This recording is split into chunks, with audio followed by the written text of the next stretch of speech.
Asked you earlier our singular race talk poll question about your opinion on races decided by fuel mileage and pit strategy. And let's check how you voted. Love them, not crazy about them, doesn't matter. Oh, that's pretty even. Pretty close. I thought B would be about 60%. And you guys that voted for A, you're going to love this one because we just had more cars make pit stop. That's where we're going. Top off to make it on one more stop. All right, let's talk more about the strategy and fuel to the finish. Bill? Okay, Chad Canals has been through all kinds of strategy here today. You can't make it with one more stop if you stop now anyway. You got to stop twice. Yeah, we're going to have to stop twice. You know, I feel like just about everybody will. I know some guys are going to try to stretch it, counting on cautions, but typically at this place you get a lot of green flag runs, and you know, hopefully everything pans out. We can get the Lowe Chevrolet in the top 10 today. All right, good luck. Thank you. Marty? Kevin Harvick's had a great car, Bill. You in the same boat as the 48, Todd Barrier?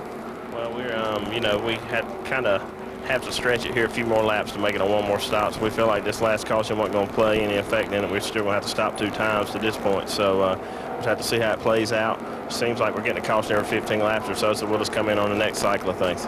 Teammate Robbie Gordon, though, in 10th, can make it on one more stop. Alan? Coming to the restart. He thinks he can make it on one more stop. Yeah. Here are the cars that topped off on 1 to go. Matt Kenseth, Ken Schrader, Joe Nemechek, Tony Raines, Elliott Sadler, who got back on the lead lap earlier, remember, Dave Blaney and Bobby Labonte. Those are the ones that just topped off the fuel. Remember the Matt Kenseth top off. All those guys are from 25th place on down. It's Jimmy Johnson leading, Kurt Busch is second, Jeff Gordon is trying to get back on the lead lap in that 24. You see Harvick just shoot through the middle of those cars, Kevin LePage and Sterling Marlin, to take over the 3rd position. Word with us earlier, Jeff Gordon cut down a left front tire, had to duck onto pit road for an unscheduled stop at lap 50. Then the caution came out at lap 55. Traveling the lap down, he hasn't been able to make it up yet. And look at Kevin Harvick drive on the inside of Busch, a battle for the 2nd position. That Harvick has a great race car. This is a great race car. The same car he won Indy with. It's a money machine. Ooh, look out, not going to have enough there. But that's what you have to do. If you're going to run the bottom, you got to drive in way, way, way deep going into 1, where the guy up on the high line doesn't have to drive in so deep because he's going to have more momentum up top, especially getting off the corner. Marty, what's happening with the 29 car? Well, Wally, earlier I talked to Kevin Harvick, and he said, you know, he learned a lesson about exactly what you're talking about. He said yesterday in the NASCAR Busch Series races, he falls behind Kurt Busch, now in the 3rd position. In that race, he had to save fuel. So what he did, he backed off earlier. He said, I had no idea that for 4 years I was overdriving this racetrack. The lap times picked up yesterday, so that's what he wanted to do today. Back off a little bit earlier going into the turns. Those lap times will pick up, and your car will not be tight off the corner. You found the same thing, Wally? Yeah, you're absolutely right, Marty, but it's hard for a race car driver to do that here because this place is so fun and it's so easy to drive in deep that you almost have your crew chief and your spotter say all the time, hey, you're driving in too hard, you know, roll out of the throttle a little bit earlier. So it's just a driver's nature to drive in there really hard. It's one of the strangest phenomenons in racing to tell a driver, slow down to go fast. It really is, and it's hard to do. Look at how he is up high. The wall. Woo. I think he got a little bit too high there, BP. He got the marbles there, and that cost him a spot. Now you see him wiggling his tires to get all that garbage off those high figures. And also trying to keep Sterling Marlin in the 40 car behind him. Well, he did get too high down there. Jeff Gordon was able to drive by him in the 24 car. Yeah. So that's for 3rd and 4th place now. Harvick slipping back a spot and trying to hold off Sterling Marlin with Michael Waltrip just behind them in 5th. Jimmy Johnson leading Kurt Busch by about a half a second up front. And here comes Ryan Newman now around Michael Waltrip for the number 5 spot. 12 car trying to come back to the front.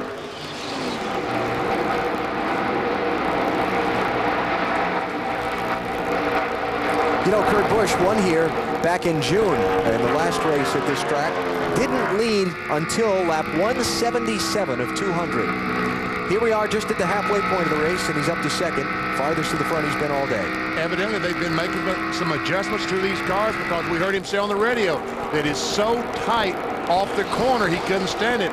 Obviously, Jimmy Finning, the crew, made some good changes for him. Marty? Two things we told you earlier, BP. Remember here in June as he looks underneath Jimmy Johnson trying to get that lead. In June, they worked on that car, just like you talked about, making it better throughout the day. The second thing, Jimmy Finning said we have a lot of adjustability in the car. And now, here's what Kurt has to say about that ride. Seems like we're on a whole new car once we got the air to push down on this thing. It's junk back there. I can't do a thing with it. It won't turn, it won't stick.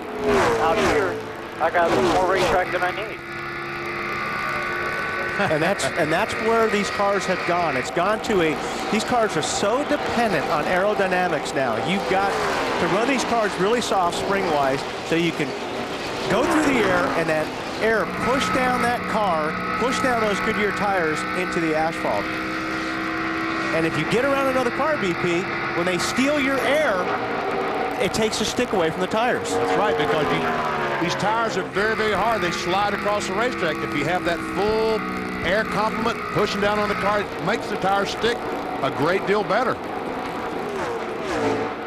So where we're at in this stretch of the race is this. If we've had a lot of cautions for a Michigan race, we've had a lot of cautions. The record for the most in a Winston Cup race here is 8. We've already had 5. But we're set for that point in one of these races where we get a long green flag run. It just can happen at any moment here at Michigan. If we get the long green flag run, you got a handful of guys who topped off the fuel on 1 to go that are now only looking to go 106 laps on 1 more stop. A much more reasonable number. Yes. They are Matt Kenseth among them, the championship leader. Now this 48 car last pitted with 132 laps to go, Bill. And they might have their work cut out for them, but Jimmy Johnson gets excellent gas mileage. On the Discover Card Countdown to Green, we talked about fuel mileage. The engine builders all say, hey, it's up to the driver. The drivers all say, hey, it's up to the engine builder. Well, Randy Gordon, who heads up the engine department at Hendrick Motorsports, told me they went to Loudon, New Hampshire and tested with Jeff Gordon and Jimmy Johnson. Gordon ran his carburetor and Johnson's carburetor, and Jimmy did the same. While they won't tell you what the exact differences, they will say that Jeff ran the car out of fuel. Jimmy was able to save a significant amount of fuel. So sometimes it is the driver rolling in, rolling off the throttle, saving valuable fuel. And Johnson does it well. Sorry, Wally. No, I agree with you, Bill. And there's a lot of things, you know, at a place like this, you can do that. Another thing is left foot, right foot braking. Guys that, you know, I'm a left foot braker, a lot of guys left foot brake. And what you do is you always have your foot on that brake and you're always almost on the gas all the time, BP. So you use gas more than the guys that were right foot. That's right, because they pass each other. As you go down on the brake, you're coming off the throttle, and they pass each other, and that takes fuel, extra fuel to do that. And with that also, the right foot braker will take his foot all the way off the throttle. It will come completely off, where a left foot braker will always be laying on that throttle, even though he's on Caution is out, Rusty Wallace. This looks exactly like Ryan Newman's car in June. Except the flames not up inside the cockpit. Not as badly as they were. A lot of smoke in that car, though. Rusty wants out. He's got that net down. Get out of that thing. I wonder if that fire extinguisher is going to go off here in the back. Doesn't look like it. I mean, that looks exactly like Ryan Newman's car burning in the rear of these cars. Well, that looks to me like side. And we can't see if the extinguisher's gone off in the trunk or not. And that's what happened to Ryan Newman's car. He blew an engine here in June. Something went through the oil pan. Oil came out on the headers, set it on fire, and Rusty says, see ya.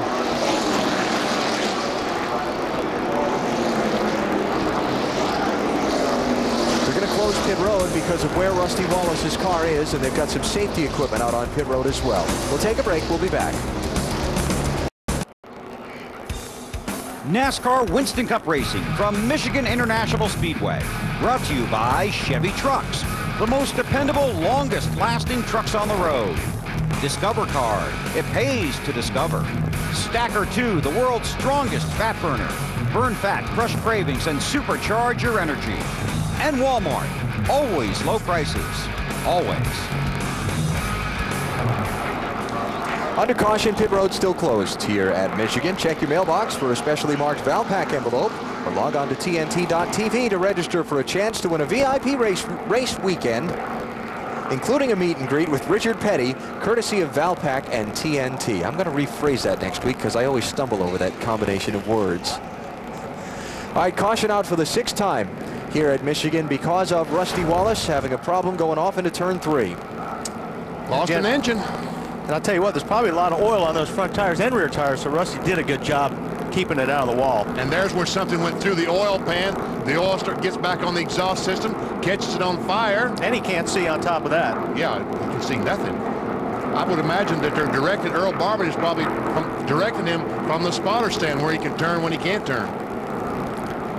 Down to the start-finish line, beginning the bailout process here before he even gets the car stopped. Just knowing he wants out. Yeah, even though you're on fire and you're driving the car, you're unhooking as much as you can. So when you do stop the car, you can get out quick. Now, this somewhat similar to the situation that happened here in June with his Penske Racing teammate, Ryan Newman. But Ryan's got a little bit scarier as we look back on it. Watch the inside of the car. Yeah, we see the plane inside the 12 car. We didn't see that with Rusty's car.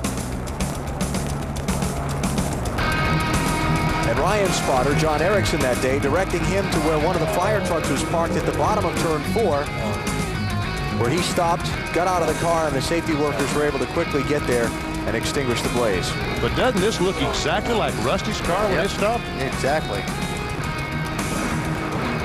Here they come. Oh my goodness, we got race cars and pickups on pit road at the same time. And oil. Marty. What a crazy race, and here's to be some strategy to finish up this race.